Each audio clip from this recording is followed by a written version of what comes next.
The American people are weary of war.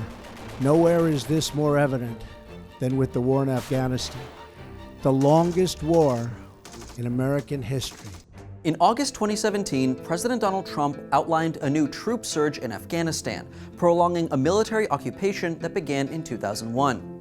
The Afghan government has been overthrown and replaced, the military revamped and retrained, and the economy completely overhauled.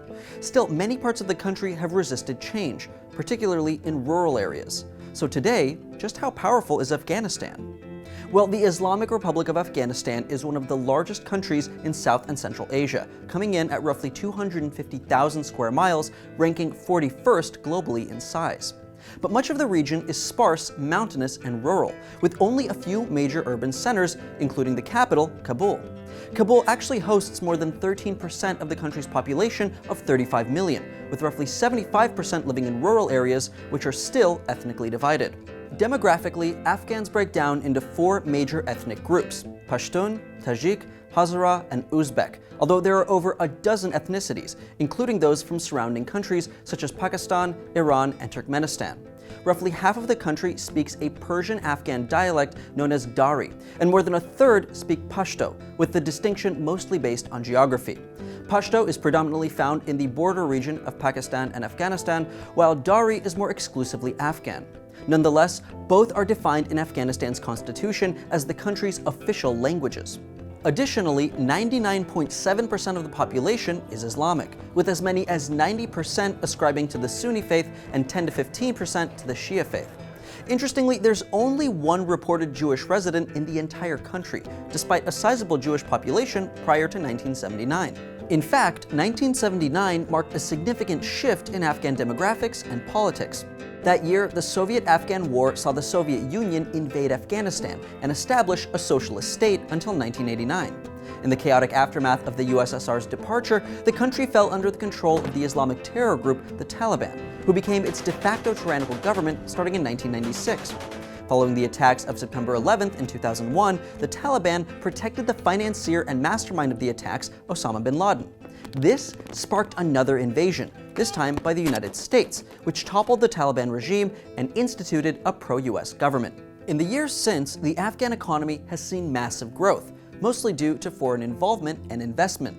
Their GDP has jumped from around $2 billion to roughly $20 billion. However, following the withdrawal of US troops in 2014, the economy has slumped, as the overwhelming majority is still based on agriculture. In fact, one of the most economically lucrative crops in the country is poppies, used to produce the largest supply of opium in the world. Somewhat ironically, this only became the norm following the US's invasion, as the Taliban government had previously prohibited the production of opium. Economically, the country ranks 109th globally and is one of the world's most underdeveloped regions, despite having more than $1 trillion in untapped mineral deposits.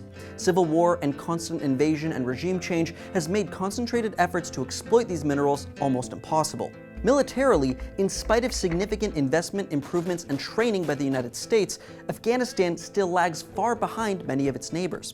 With roughly 200,000 troops and a defense budget comprising less than 1% of the GDP, Afghanistan only ranks 69th worldwide. Nonetheless, it's a member of the United Nations and specifically the Group of 77, which is a collection of underdeveloped states which negotiates jointly within the UN. Additionally, it's also a member of the non-aligned movement, meaning it's not officially aligned with any major power bloc, somewhat uniquely having been invaded by both the Soviet Union and the United States. In short, Afghanistan is still struggling to make significant strides on the world stage, with a lagging economy, military, and a lack of urbanization. With American troops leaving in 2014, many believe that not enough has been done to propel the country past developing status.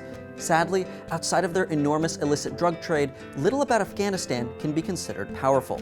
But while Afghanistan is one of the largest producers of opium, neighboring Pakistan is one of its biggest consumers, fueling a countrywide heroin epidemic. To learn more about Pakistan's struggle with heroin, you can watch this video to the right. Thanks for tuning in. Please don't forget to like and subscribe for more Now This World every week.